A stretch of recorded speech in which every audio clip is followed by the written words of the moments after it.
আসসালামু আলাইকুম সবাইকে। নতুন দিনের নতুন একটি ভিডিও নিয়ে আবারও আপনাদের সামনে হাজির হয়ে গেলাম।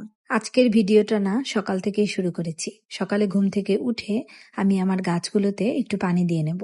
আগে না অনেক গাছ ছিল, কিন্তু ধীরে ধীরে গাছ একদম এখন কমে গিয়েছে।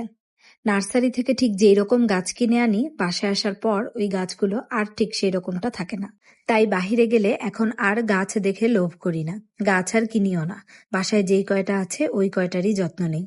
ছেলে মেয়ে স্কুলে আর আদিয়ানের বাবাও অফিসে, আর আমি সকালের জন্য একটু নুডলস রান্না করছি। সকালের জন্য বললে ভুল হবে, এই নুডলসটা রান্না করার উদ্দেশ্য আমার মেয়ের জন্য আর কি। একদম ঝামেলা ছাড়া নুডলস। ওই যে ছোটবেলায় আম্মু যেভাবে নুডলস রান্না করতো, আজকে ঠিক ওইভাবে কোকোলা নুডলস রান্না করেছি। এভাবে নুডলস রান্না করে খেতে আমার ভীষণ ভালো লাগে। আর মনে পড়ে যায় আমার ছোটবেলার কথা। ছোটবেলায় আম্মু ঠিক এভাবেই নুডলস রান্না করে দিত। এভাবে নুডলস রান্না করতে খুবই কম সময় লাগে আর খেতেও অনেক মজা। আর আজকে সকাল সকাল এসে আমার যিনি হেল্পিং হ্যান্ড ছিলেন উনি কাপড় ধুয়ে দিয়ে গিয়েছেন। আমি ওগুলো এখন বারান্দায় এক এক করে মেলে দেব। কাপড় মেলা শেষ করে আমি চলে যাব মেয়ের স্কুলে মেয়েকে আনার জন্য। 10:30 নাগাদ আমি মেয়েকে নিয়ে বাসায় চলে আসি, আর ছেলে আসতে আসতে প্রায় 1:30 বেজে যায়। সকালের এই সময়টা ঢাকার রাস্তায় বের হতে আমার খুবই ভালো লাগে, কারণ খুব একটা জ্যাম থাকে না। আর দুপুরের পর থেকেই শুরু হয়ে যায় অসহ্যকর জ্যাম। তো যাই হোক, মেয়েকে নিয়ে আমি বাসায় চলে এসেছি, আর এসেই সবার আগে মেয়েকে নাস্তা করিয়ে দিচ্ছি। আর জানেনই তো আজকালকার যুগের বাচ্চারা খাওয়া নিয়ে যে কতটা কাহিনী করে তা আর বলে বোঝানো যাবে না।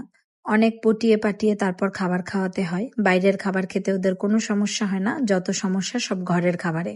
তো মেয়েকে খাওয়ানো শেষ করে আমিও আমার নাস্তাটা সেরে ফেললাম। তারপর টুকটাক কিছু থালা বাসন ছিল, ওগুলোও ধুয়ে ফেললাম। হোক ছোট সংসার, কিন্তু একটা সংসারে কি কাজের পরিমাণ কম? সারাদিন এটা ওটা করতেই থাকতে হয়। তারপর নিজের জন্য 1 কাপ চা বানিয়ে নিলাম। এরপর আরামায়েশ করে 1 কাপ চা খাবো। আমার আবার সকালে নাস্তার পর 1 কাপ চা চাই। সারাদিন চা খাই আর না খাই, নাস্তার পর আমি 1 কাপ চা চাই। চা খাওয়া শেষ করে ঘরটর গুছিয়ে আমি দুপুরের রান্নার জন্য প্রস্তুতি নিয়ে নিয়েছি। আজকে দুপুরে মিষ্টি কুমড়ার ভাজি করব, মাছের বড়া করব, আর মুরগির মাংস রান্না করব। তো সবার আগে সবকিছু কেটে বেছে ধুয়ে আগে গুছিয়ে নিয়েছি, তারপর এক এক করে সব রান্না করে ফেলবো। আজকে না মুরগির মাংসতে টমেটো দিয়েছিলাম, আর মাংস ভুনাটা খুবই মজা হয়েছিল। মাঝে মাঝে এভাবে মুরগির মাংস টমেটো দিয়ে রান্না করে দেখবেন, খুব ভাল লাগে খেতে। মশলা কষানোর সময় টমেটোটা দিয়ে দিবেন, তারপর টমেটো কিছুক্ষণ কষিয়ে দিয়ে দিবেন মুরগির মাংস, তাইলেই হয়ে যাবে। তো যাই হোক, এদিকে আমার মিষ্টি কুমড়া ভাজি কিন্তু হয়ে গিয়েছে। তারপর এদিকে আমি মাছের বড়াও কমপ্লিট করে ফেলেছি আর কি, গোল গোল করে। এবার এগুলো ভেজে নেব। এটা ছিল সুরমা মাছের বড়া। আমি সুরমা মাছ প্রায়ই কিনি, এভাবে বড়া বানিয়ে খাই।